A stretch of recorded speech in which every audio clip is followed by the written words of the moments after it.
Man, I'm excited to be here. My family has moved down from Pennsylvania. We are here. We live in Herndon. But can I ask you guys a question? What's with all the vanity license plates? Like seriously, like they're everywhere. When I drive from my house to here, when I commute, it feels like by the time I get here that I just finished like a 3-volume novel. There's so many of them. Like in Pennsylvania, we spot them out as often as we spot rainbows. Like, hey guys, gather around, we found one, look, there's one. They're everywhere here. I'm at the point now when I see a license plate that's only numbers, I'm like, I can decode it, it's gotta say something. But I'm not gonna lie, I have a list on my notes app. I've already started trying to figure it out, because I gotta change from PA to Virginia, my license plate. So I already started a list of I'm trying to do some Lord of the Rings quotes. I'm trying to think I fit that in 7 characters, but so I'm tracking with you guys. It is a lot of fun, but.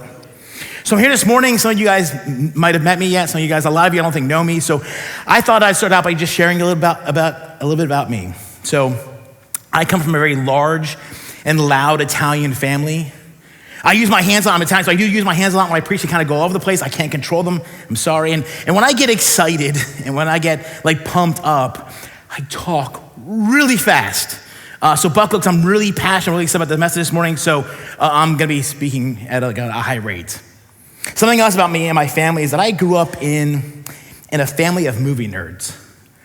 I pride myself that I was IMDb before IMDb existed. I used to just sit there oh, this actor's from that movie and that show. So I love doing that stuff. And so my family, whenever we get together, we're always going to a movie. So in the holidays at Thanksgiving, while everybody else is watching some sort of sports game that's on TV, I don't know, I'm not into that. We would be planning out to see the next Hollywood, holiday Hollywood blockbuster. That was fun for us. When people are getting ready to go shopping the next day, we're getting ready to go see the next movie. When I call my dad, whenever we're on the phone, even today, we are not done with our conversation until we kind of fill each other in the new movie we just saw or the show we just binged on Netflix. So I come from a family of movie watchers. So I met my wife and we got married. On day one, I had a daughter, a 3-year-old. That's just how it worked out for us. I became a husband and a dad on day one. And I had a 3-year-old daughter, and I discovered that my daughter had never seen a movie in the movie theaters in her entire life. Can you imagine that? Being on this earth for 3 whole years and never being to a movie theater? Crazy. So I was gonna fix that. I had a plan. Holiday season 2009 came up, and I found just the right movie.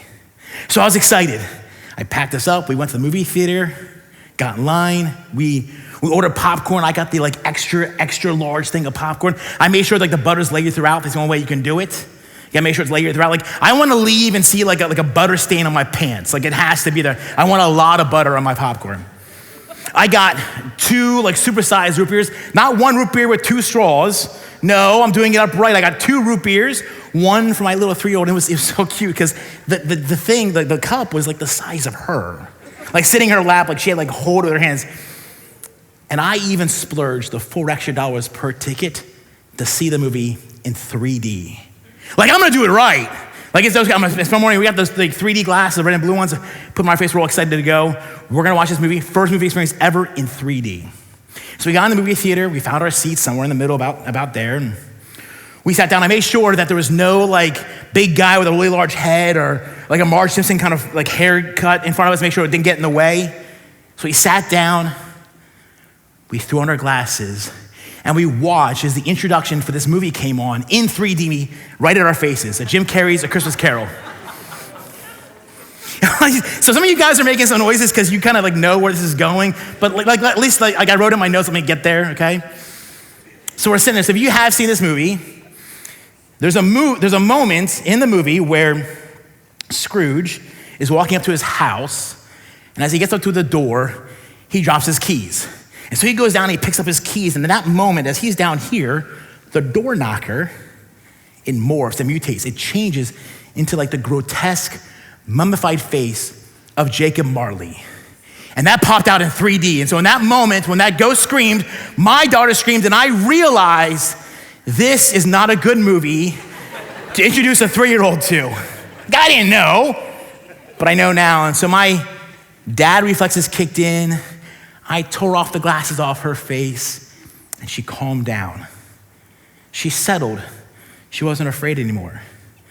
And what's really cool about that moment is I didn't remove the object of her fear. Like what she saw was just now a blurry, out of focused image of some sort of cartoon on the screen. I didn't remove the object. I just helped her change her perspective. And so this morning, I think that we are all in need of a change of perspective. So I'm hoping to share a word with you about changing our perspectives because I don't know about you, but we are 3 months into 2025 and it feels like a whole year in 3 months, right? You got the reaction, yeah. It feels like a whole year in just 3 months. Like I'm ready to ring in 2026. Like I'm done. It's a lot. Like at the very beginning of the year, like it was, that's awesome. It was weird. There was a moment in the first, like I think it was January and February where like day after day, some like planes kept on crashing. Like what was a coincidence in the news sort of felt like it was calculated. I'm not a conspiracy guy, like I'm not. But even I was like, oh, this is getting a little strange. Like that was the news, like starting off the new year and that's in the news. Then we have, this past week, we have Trump announcing Liberation Day. And some people are for it, they're excited about it, and some people are against it. And regardless of where you stand on that issue, it is hard to feel like we're liberated when we are captivated by such a divisive nation. Like regardless of where you stand, the world we live in today is so divisive, it's hard to feel like we're free. And then the layoffs and job insecurities continue. I spent an entire year without a job before I was able, thankfully, to land this job here at Expedition Church. I'm so excited to be here. But I spent an entire year waiting for it, and it isn't getting any better. I read one article that said, I quote, Americans haven't been this freaked out about their jobs since the Great Recession. I think it's an interesting choice of words. Like it's a journalist saying freaked out, but I think it describes it pretty well. And then if you watch the news, there's always another like high profile pastor or church leader who is failing, getting out of ministry because some sort of moral mishap or mistake that's happening. It just seems to litter our news and our news feed over and over again. And then the housing market, like again, I just moved here and I'm renting and it was hard just to get here. The housing market isn't getting any better and it just seems so hard. And I think that list I just gave you, on top of that, if you're a Christian as well, I think there's an added level of pressure. So we have all these things going on, but I think if you're here today and you're a Christian, there's another level of persecution that happens every single day. And it can feel like the life we're living is very overwhelming. It can feel like the weight is unbearable and it's really hard to continue going throughout this life. And so I want to ask you, how can we get a shift in perspective? So this morning, I'm going to share from a passage in 1 Peter, from a guy, Peter, who had a very unique experience in his life that really changed him. And I think because of this unique experience, he's got a particular thing to say because he's gone through what we're going through. He was in the first century, but he went through a lot of things we're going through today. And he tells us how to have a change of perspective. So you're jumping in 1 Peter chapter 4, starting in verse 12. It says, "Dear friends, don't be surprised when the fiery ordeal comes among you to test you, as if something unusual were happening to you." There are moments in our life that change us, that shape us, that challenge us and give us a different perspective. And I think there's a moment that Peter had as well, a very significant experience that he had that changed him, and you can kind of feel it all over these pages. Like when I read this passage, there's a moment in his life that changed him, and you can see it like just kind of like written everywhere in his writing. And that moment was the moment when he denied Jesus Christ as his Savior, when he denied that he knew Jesus Christ. And so this passage usually comes out at Easter, like on Easter morning, but I'm gonna read it for us this morning. And what I'm gonna do a little differently. I'm not gonna put it on the screen. I'm gonna just read it from my Bible. And what I'd like you to do is just be present with me this morning. Don't look around.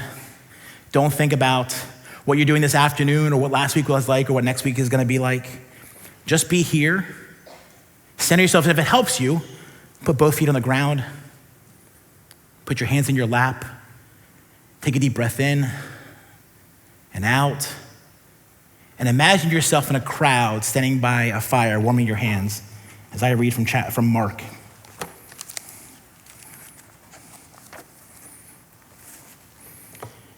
While Peter was in the courtyard below, one of the high priest's maidservants came. When she saw Peter warming himself, she looked at him and said, "You also with Jesus, the man from Nazareth." But he denied it. I don't know or understand what you're talking about." Then he went out to the entryway, and a rooster crowed. When the maidservant saw him again, she began to tell those standing nearby, "This man is one of them." But again, he denied it. After a little while, those standing there said to Peter again, "You certainly are one of them, since you're also a Galilean." Then he started to curse and swear, "I don't know this man you're talking about." Immediately, a rooster crowed a second time, and Peter remembered when Jesus had spoken the word to him, "Before the rooster crows twice, you will deny me 3 times." And he broke down and he wept. And so when he pens these words on this paper, and he writes down, "Don't be surprised," I believe this is coming from a personal experience that he felt. That he knows what it's like to have a moment that will change your life forever, to go from dining with Jesus to then denying him. I think it's felt all of this passage. He knows what it means to do something like this and to be tested in his faith. And it happened to him, and it'll happen to you, it'll happen to me. Anybody who's a follower of Jesus Christ, we're gonna be tested in our faith. It can feel overwhelming. Like when we suffer for our faith, we kind of forget that God is in heaven in control. Like we have this idea that God's up in heaven, shrugging his shoulders, biting his nails, like, "Oh no, what am I gonna do? I'm being persecuted. Oh no." But God is not up in heaven worried about us. The suffering that's in your life is not a sign of his absence. It's actually a sign of his strengthening presence in your life. Now, I'm sure you've had one of these experiences where you bought some furniture from Target or IKEA and you had to assemble it at home. I just bought a bed on Amazon, had to put the whole thing together. I spent the entire afternoon doing it. And if you're like me, I grab the instructions and I go to like all the pages at the very end to find out how many steps it's gonna be, which is a little unfair because the first step is like 1 bolt and you're done. And then step 5 is like 25 bolts and like 17 wood boards. And you're like, this is taking way too long. I didn't plan for this. And so when you put everything together and you look around and there's leftover bolts and screws that you're sure are there just in case you lost something. You didn't forget to bolt something in. Like they're just extra, right? What's the thing you need to do next? The last instruction in the manual, it tells you to set it up and test it out. On the end of every manual, you need to test it out. And so when you build a bookshelf, you don't just throw your books on there, you make sure it can handle the weight. If you buy a TV stand and you have a really expensive TV, you're not gonna put your TV on there without making sure it can hold the weight out. And if you have a newborn child, there's no way you're not testing out that crib. Like almost every parent I know, like at least they push down the crib to make sure it can withstand the weight. Like I myself, I got in it. I wanna make sure it can hold me up. And so we test it out. We make sure that it's going to actually handle what it was built for. And so when our faith is tested, it is to make sure that what God is doing in and through our lives is gonna hold it up. And I believe in every fiber of my being that when we're tested, it's more for us to know that God is doing a work in us and we can be held up by his grace. But sometimes, like Peter, on the night that he denied Jesus, we buckle, we fail, and we fall, and we don't know how to get back up. And we struggle, and these things come in our lives. It can be very hard and very overwhelming to know how can we return back to God. After denying him, he feels like there's no way to return to him. And so what do we do when those things happen? Well, I think that Peter tells us how to shift our view in the next part of the passage. It says, instead, rejoice as you share in the sufferings of Christ, so that you may also rejoice with a great joy when his glory is revealed. If you are ridiculed for the name of Christ, you are blessed because the Spirit of glory and of God rests on you. So this word instead that's on here, this word instead is a signal, it's a sign to let us know there's a change in perspective. There's a shift here. There was one way of doing something and now there's a new way. This word instead signifies to us that we need to have a new perspective. But if I'm being honest with you this morning, truly honest in my heart of hearts, if there's one thing I wish that I could take out of the Bible, like if I took a scalpel and cut something out of this Bible, the one thing I wish I could take out is this idea that's all over Scripture that when you're going through a hard time, you're supposed to find joy in it. And it's everywhere. It's like it's all over the place. The book of James tells us to count it all joy when you encounter various trials. Whenever, and there's a lot of examples, whenever a follower of Jesus gets in trouble. Like there's all these stories of people who follow Jesus who are going to jail, who are getting beaten and flogged for their faith. And what do? Like check it out. They're in prison like fist bumping each other, singing songs, excited to be counted worthy to be persecuted for Jesus Christ. And then you have Paul, who's sitting in like a dungeon-style jail. And while he's sitting there, he says, rejoice at all times, even a time like he's living. But for me, when I encounter a very hard time in my life, when I suffer, I don't want to rejoice. I want to yell. I want to complain. I want to shake my fist at God. I want to get angry. I want to get people around me to pity me, not sing with me. But thankfully, I don't get what I deserve because I have a Savior in Jesus who went to the cross and died a death and a penalty that I owed, and he gave me a gift that I don't deserve. And because of that, because of what he did for me on the cross, I have the ability to rejoice and be thankful in every situation I find myself in. Now, I need to pause here for a moment. In light of the world we live in today, in 2025, and all the things we see on the news about churches, and because there's a lot of stories and testimonies over and over again about church hurt, I need to pause here for a moment and be very clear about what this passage is talking about and what it's not talking about. This is talking about suffering because you identify as a Christian. This is not talking about suffering in an abusive relationship because of another person. This is not talking about suffering and abuse because of a family member or because of a toxic relationship you're in or a loved one, and certainly not because of a church. And so if you're in a situation like that, if you're in an abusive situation, I want to implore you to get out, to seek help, find a friend, talk to one of the pastors here. We've got counselors here. Shoot, find me out in the hallway and talking about it. I want to get you out of that situation. You should not be in there, because if you're suffering in that way, you're not suffering for Christ. You're suffering because somebody else's sin. And here's the thing. I've just seen too many people over the years who stayed in a really bad situation because they had a misunderstanding of this Bible passage. Or I've seen leaders use this, take it out of context, and use it to keep people under their control. And that's not what Peter's talking about here at all. So if you're in that situation, please get out. Now, before Peter continues to talk about suffering for Jesus, he makes a caveat to his claim, sort of like a parenthetical statement, a little sidebar here. He says this: let none of you suffer as a murderer, a thief, an evildoer, or a meddler. I think Peter's kind of setting us up here. So in my marriage, I like to buy a lot of stuff. I'm not a tool guy. I don't have tools. I got like a little black box that I got at Target. It's got a few tools in there. I actually got confronted by somebody after the first service that I don't have enough tools. I need to go fix that. I don't do that. I go to Best Buy. I buy a lot of electronics. Like, I love getting something new, shiny, that can be turned on, be hooked up onto the internet, and just play with that all day long. And so what ends up happening, if my wife sees on the Find My iPhone that my little icon is like in Best Buy, she knows when I come home to ask me how much did I spend. Now, I learned a little trick. What I do is when I come home with a new box of something that I can't wait to tear open and turn on, my wife, when she asks me like how much did it cost, I have this little trick. I say it costs a lot more than it actually did. I'm like, oh, it was like $300. It was really expensive. And when she starts getting worked up and worried, I'm like, it was only $250. I try to calm her down, right? Now, if you're a newlywed, do not take this as marriage advice. It's bad advice. It doesn't really work. I've been trying this trick for 16 years. It has not worked. I'm not really good at lying. I usually like smile. My kids say I got a sparkle in my eye whenever I try to deceive them. And so it doesn't really work. But I think that's what Peter's doing here. He's starting out with an extreme example and bringing it home. So, let none of you suffer as a murderer. Well, I'm not a murderer. I've never killed anybody.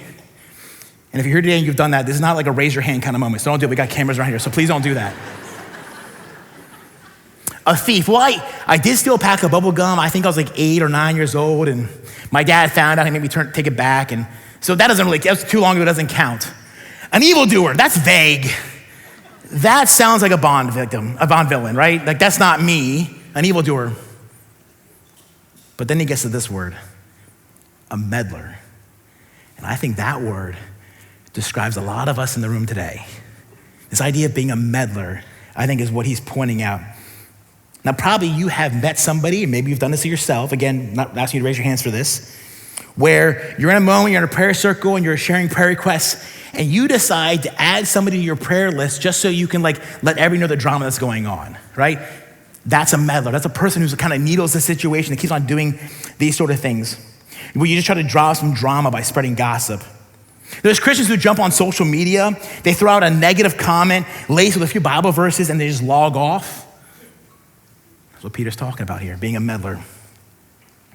It is easy for us to act without restraint and then claim we're doing it in the name of Jesus. Like act without restraint, say we're doing it for Jesus, throw some Bible verses out there, and they get mad and say, oh, we're being persecuted in our faith. You're not being persecuted for your faith. You're being persecuted because you're being a jerk. You're being a meddler. I probably translated jerk. So I had this moment, I was working at Starbucks back in the day. I am a coffee person. I love coffee.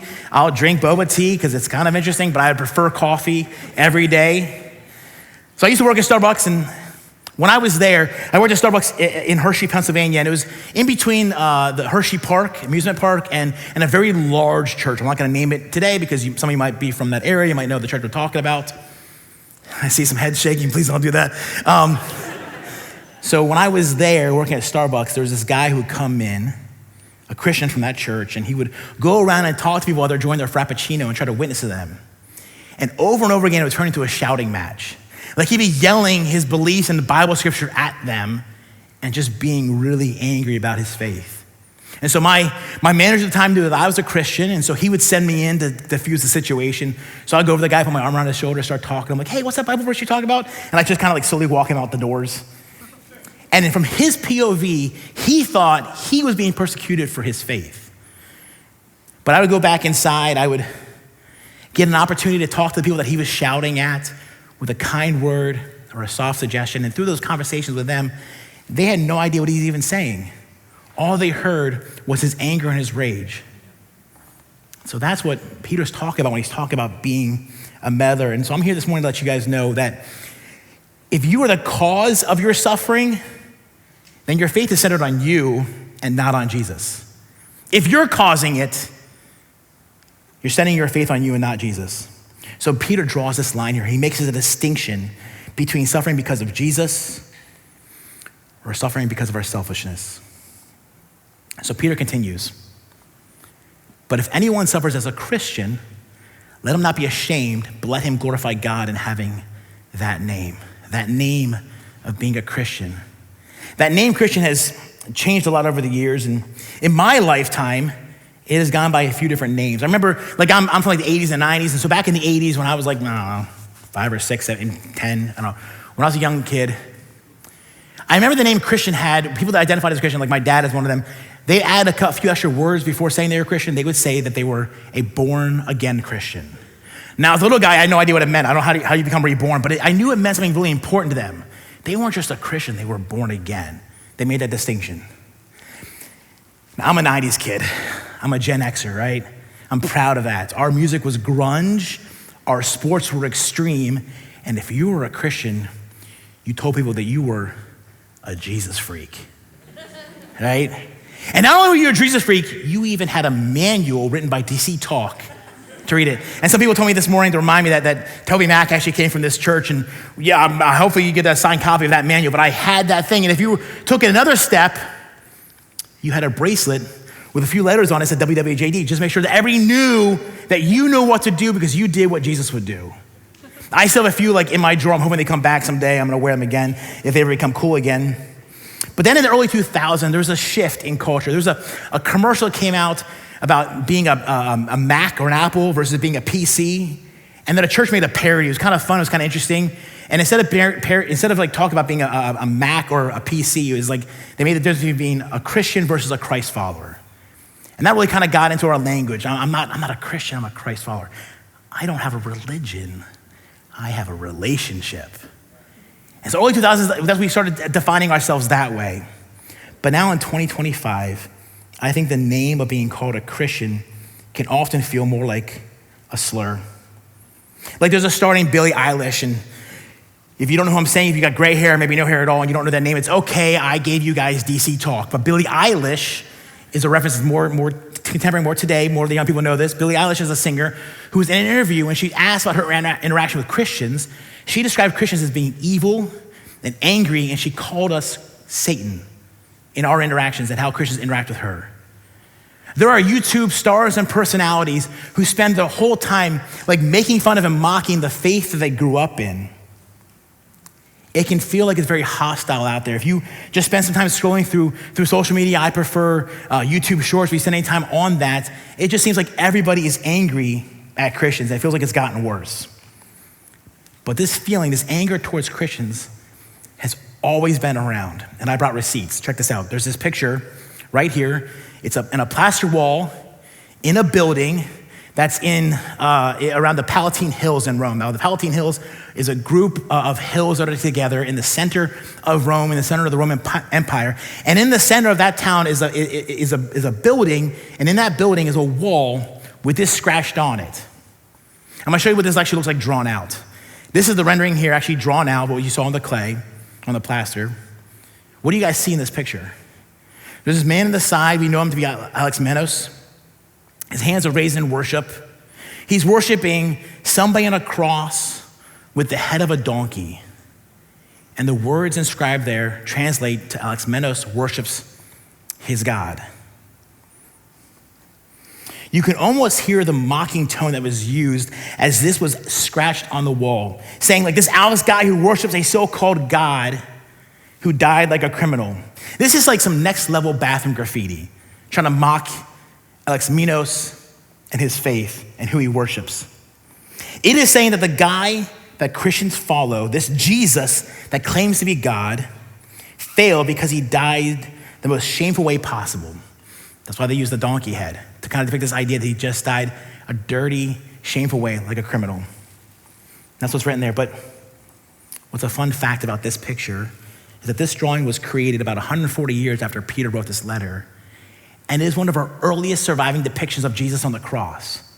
Like, I think that's cool. Like, we have historical example that Jesus died on the cross, and it's because somebody was trying to mock somebody else for their faith. What somebody used to mock somebody's faith, we can actually use as a testimony of what Jesus has done for us. Like, I think I can get it. I think it's really cool. I think it's awesome. So we have this example here of this happening to this guy, Alexmenos, and I think that there could be a shame that's associated with being or identifying as a Christian. I mean, I'm sure he felt it. I'm sure we feel it on a day-to-day basis. But if you grew up in the 80s and 90s and you're still a Christian, there's a good chance you're going to remain a Christian. If you kind of survived those years, I think you can handle it. It is a little different when you're younger. When you are younger, it's definitely a lot harder to identify as a Christian. So if you're in the crowd this morning, I want to share something that I grabbed a hold of when I was younger. I don't know why, but it just meant a lot to me, and it brought me through some really hard times. So I want to share that with you this morning. If you're a Christian and you live a different way around your friends, your coworkers, if you make different choices, if you do different things because of following Jesus Christ, and those same people that are your friends, your family, your coworkers, fellow athletes, if they're getting angry at you, I want you to know something. They're not angry at you, they're angry at God. And you are just being used by God to point them back to Jesus. So not angry at you, they're angry at the God that you represent. So be thankful that they see something in you that would point them to Jesus. So that, I don't know why, but that brought me through being younger, and I hope it brings you the same way. So Peter is telling us here, the example of Alexmenos is telling us from 2,000 years ago. He shows us that what is thought to be used to hurt us can actually be used to glorify God and to strengthen our relationship with Jesus. With him, our hope and our future can grow. And on this thought, Peter continues. For the time has come for judgment to begin with God's household, and it begins with us. What will the outcome be for those who disobey the gospel of God? And if a righteous person is saved with difficulty, what will become of the ungodly and the sinner?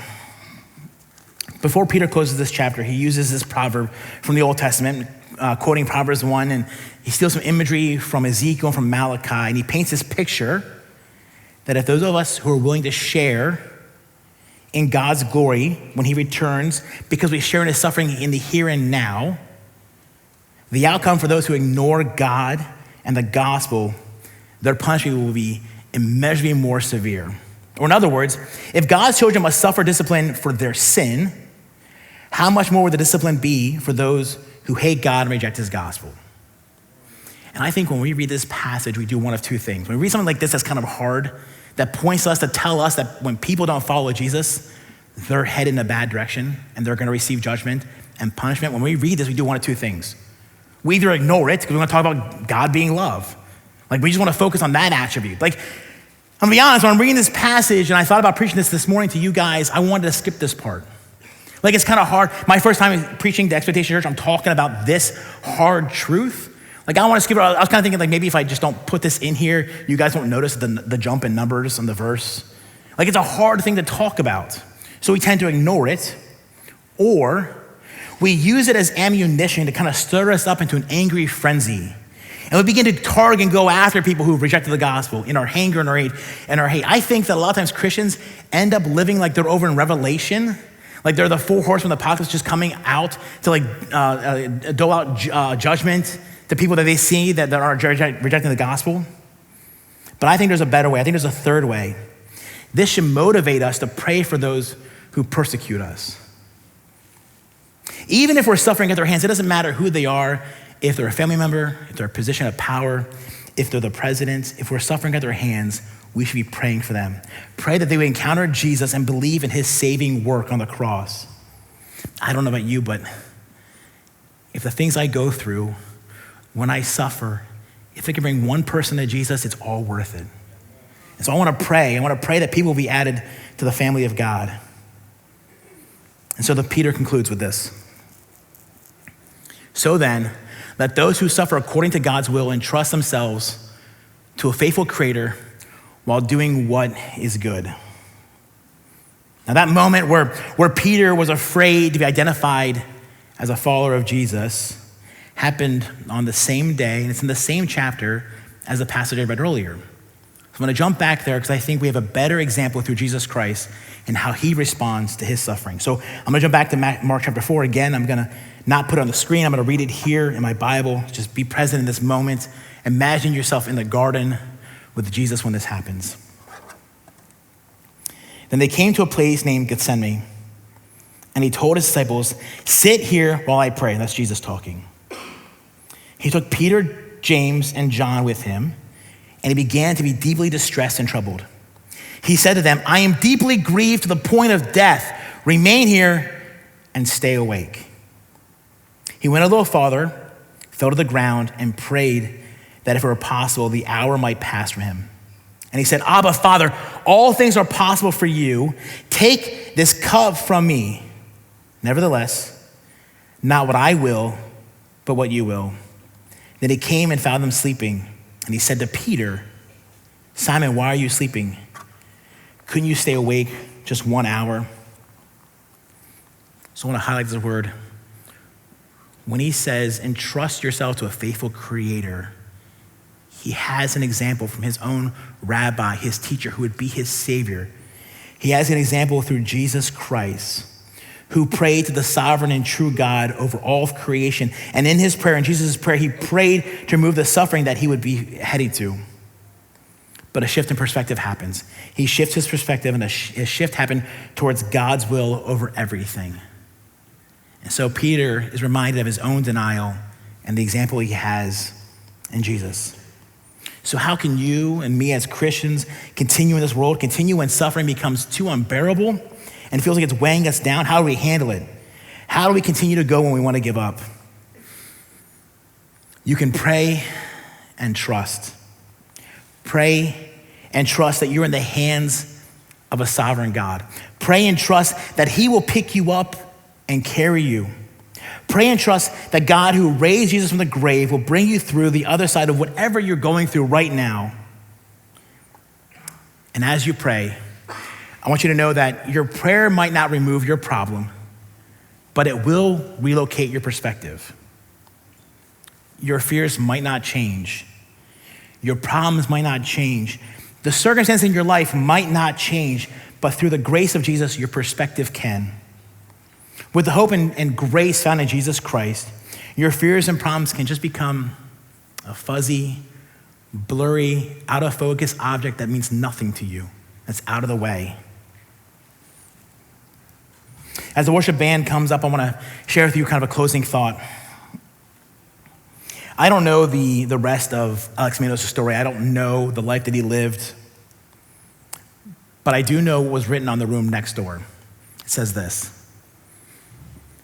Alexmenos Fidelis. In the next room over, written in different handwriting, it says Alexmenos is faithful. He was mocked and he was suffered for his beliefs, but they couldn't deny his faithfulness in being a follower of Jesus Christ.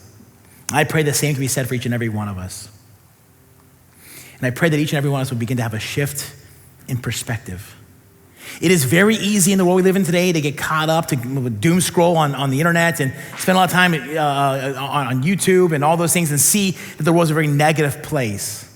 But this shift in perspective doesn't happen because you go to sleep one day and pray about it. It's going to happen when you wake up. A shift in perspective happens because you're working for it. You're hunting for what is good. You're hunting for ways that God shows up. So I want to challenge each and every one of you to let all that stuff on social media go and begin to think about and find ways where God is showing up through his people. Like, yes, there are pastors out there who fail, but there's plenty more who don't. And look for them and look for the testimony they have that the news is not going to cover, but get to know them. Look for ways that Christians in your own life who are going through a hard time and yet are still singing and praising God like those in the early days. Look for them. Talk about what's going on. Praise those moments. You don't need a post about it. Be present in those moments. And over time, that will encourage you and begin to shift your own perspective.